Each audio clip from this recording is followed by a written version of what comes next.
O que o pai da logoterapia diz sobre Freud? Ele concorda com a famosa alcunha de que Freud explica? Para a resposta de essas e outras perguntas, fique aqui no vídeo. Eu me chamo Talene, sou psicóloga e logoterapeuta e quero convidar você a já deixar o like e se inscrever aqui no canal da Escola do Sentido. Vou trazer nesse vídeo alguns trechos em que Frankl cita abertamente Freud e faz comentários a respeito dos posicionamentos do pai da psicanálise. A primeira consideração que eu trago aqui está no livro Um Sentido para a Vida. Trata-se do trecho em que Frankl menciona a famosa carta de Freud à princesa Bonaparte. Então vamos ao trecho, né? Sigmund Freud escreveu uma carta à princesa Bonaparte. No momento mesmo em que alguém procura compreender o sentido ou valor da própria vida, esse alguém está doente. Mas eu, ao contrário, penso que longe de revelar uma doença mental, quem se atormenta por encontrar um sentido para a sua vida demonstra antes humanidade. Então, nesse primeiro trecho que eu trago aqui para vocês, Frankl, ele faz uma forte diferenciação entre o que Freud escreveu na carta e o que ele, Frankl, pensa. Né? Então, para Freud, como vocês veem aqui na citação, pelo menos nesta citação, né, há algo de patológico e a pessoa está se questionando a respeito do sentido e do valor da própria vida. Para Frankl, entretanto, não há uma experiência necessariamente patológica aí, mas muito provavelmente, né, e muito possivelmente, uma experiência de acesso à própria humanidade. Como ele coloca, né, se eu me questiono sobre o sentido da minha vida, né, se eu me questiono sobre como ela pode ser valorosa, né, quais caminhos valorosos eu posso seguir, na visão de Frank, eu estou me permitindo vivenciar a minha humanidade, né, preenchê-la de sentido, buscar preenchê-la de sentido. Então, essa é uma diferença, né, que, utilizando essa citação, a gente traz aqui. Eu trago agora uma outra citação que eu intitulei aqui, né, de santos ou porcos. Então, essa segunda citação está no livro Sofrimento Humano. Diz assim o trecho de Frank que eu separei para comentar aqui no vídeo. Minhas senhoras e meus senhores, quem é psiquiatra e ainda vianense e dá importância a isso, geralmente inicia sua conferência com a citação de Freud. Encerro a minha com um trecho.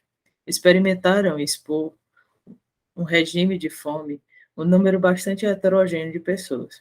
Com o aumento da necessidade imperiosa de nutrição, baralharam-se todas as diferenças individuais e surgem em seu lugar as manifestações uniformes de um instinto insatisfeito. Quanto a Sigmund Freud, graças a Deus, foi-lhe poupado conhecer por dentro um campo de concentração ou de prisioneiros de guerra.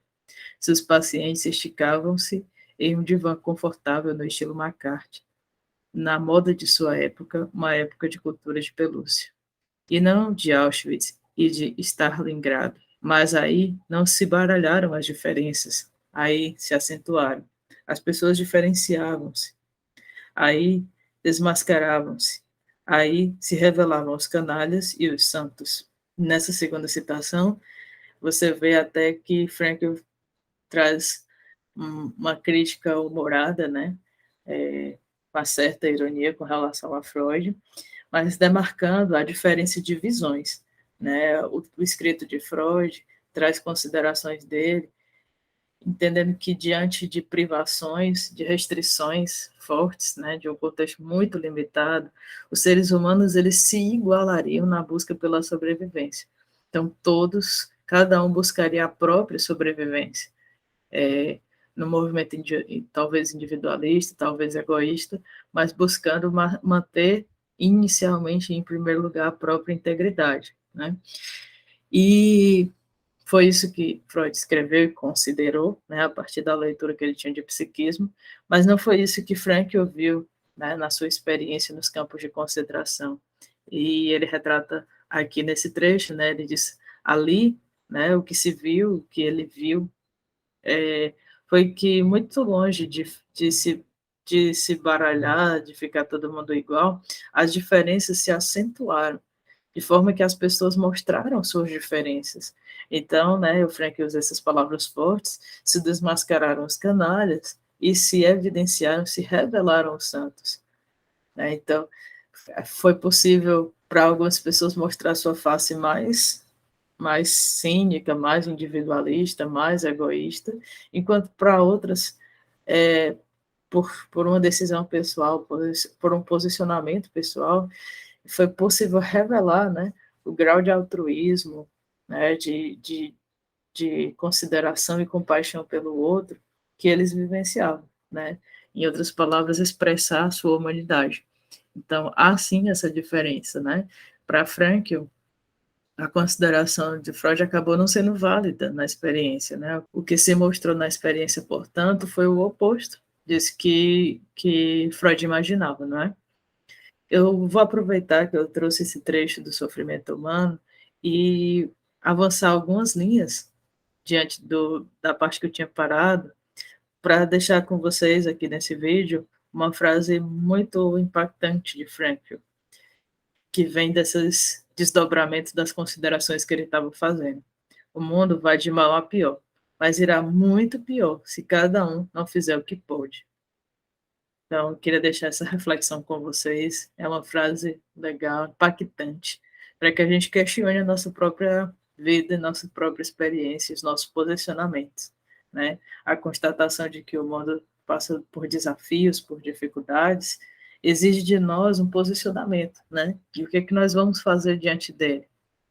E aí a sugestão do Frank, né, é se cada um fazer o que pode, né? Então, revelar a humanidade que há em você, né? Então, vou deixar, embora fuja um pouco da proposta do vídeo, eu queria deixar essa frase com vocês. Acredito que ela seja importante, que ela possa questionar, né? Nos questionar na nossa experiência cotidiana, nesse mundo com as suas dificuldades, com seus desafios, e como a gente pode se portar nele. E eu queria trazer para vocês, então, aqui um questionamento. Significa, então, que Frankl não tinha apreço por Sigmund Freud e sua obra? Né? Será que o Frankl não considerava, não via com bons olhos a obra de Freud?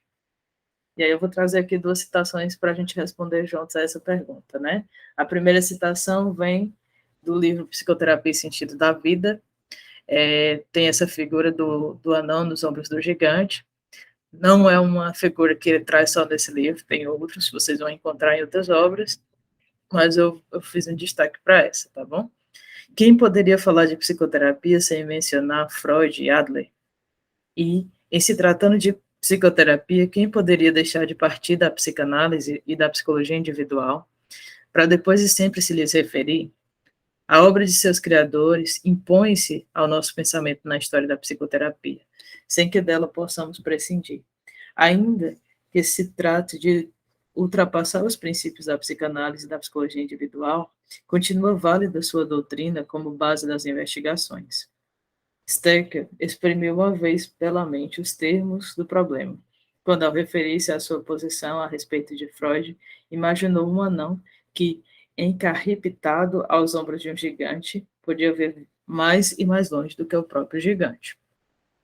Então, vocês veem aqui nessa consideração, né, nessa figura do anão nos ombros do gigante, que não é originalmente do Frank, né, na verdade, essa imagem do anão nos ombros do gigante, ela é uma tradição de séculos, né, data de outros séculos, de outros autores. O Frank se vale dessa imagem para demonstrar o posicionamento dele diante do Freud, né? Então, ele considera o Freud esse gigante do estudo do psiquismo, da psicoterapia, né? E, no entanto, ele dá o seu posicionamento, né? Como alguém que se embasa, né? Que se funda, se embasa na psicanálise, na obra freudiana. Frankl se propõe a não só se embasar e se encerrar nela, mas ver mais além, subindo, né, se apoiando no que Freud já trouxe, fazer outras considerações, fazer considerações novas que contemplem o ser humano para além do que Freud via em seus textos, né?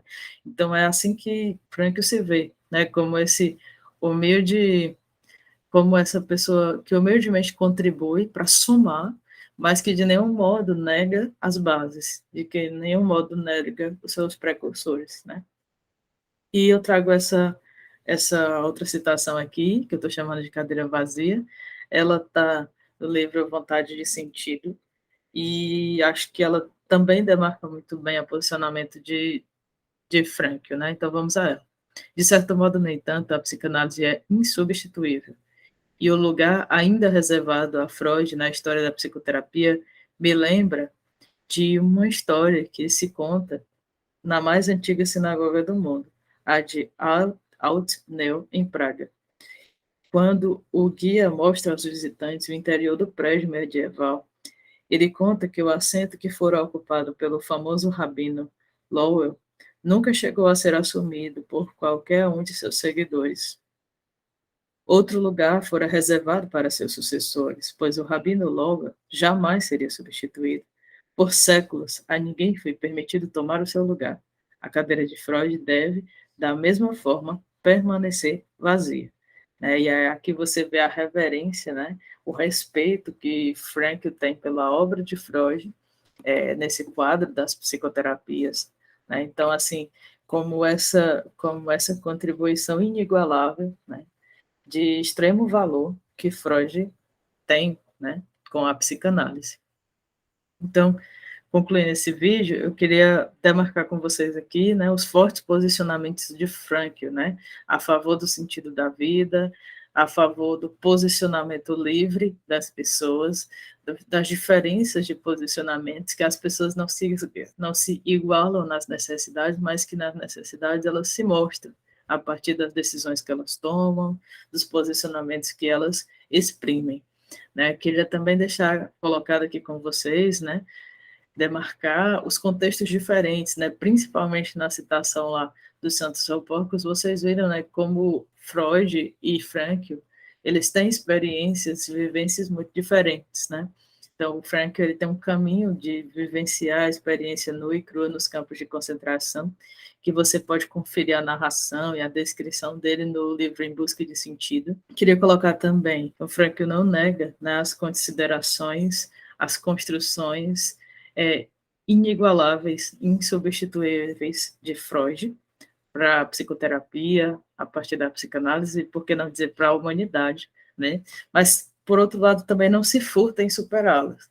Ele não fica numa reprodução ou num respeito puro e simples, né? Mas tendo o máximo respeito pelo que Freud considerou, estudou, pesquisou e construiu, né, e praticou, ele se propõe a ver para além do que Freud trouxe, né, e, em alguns momentos, essa visão além até torna as visões deles dissonantes, e o Frankl não se nega a fazer esse destaque para essas considerações diferentes, para esse olhar diferente que ele tem em relação ao que Freud trazia. Esse foi um recorte de muitos que poderiam ser feitos, né, não esgota o assunto. Há muito mais considerações a respeito das menções de Frankl a Freud que poderiam ser feitas. No entanto, a gente escolheu essas, né, no sentido de trazer para vocês o posicionamento de Frankl, né, mas também o posicionamento, as diferenças entre um e outro, mas não no sentido de desrespeito, ou não no sentido de desconsiderar a obra freudiana, porque nem foi isso que Frankl fez, né? Então, a gente queria mostrar essas faces diferentes. Existem outras, como eu coloquei, que estão na obra do Frankl, que tornam ricos, né, os diálogos que a gente pode fazer entre esses dois grandes autores. Eu pedir você que deixe sua contribuição aqui nos comentários, né? Para nós é importante saber como esse vídeo chegou até você, qual foi o impacto que ele trouxe, se de curiosidade, se de vontade de consultar algum dos livros que a gente foi trazendo trechos ao longo do vídeo, se sugestões para próximos vídeos. A gente pede que você comente, você dê esse retorno para que a gente possa cada vez mais desenvolver aqui o canal da Escola do Sentido. Queria pedir para você lembrar de deixar o like aqui neste vídeo, e agradeço por prestigiar o trabalho da Escola do Sentido. Até o próximo vídeo.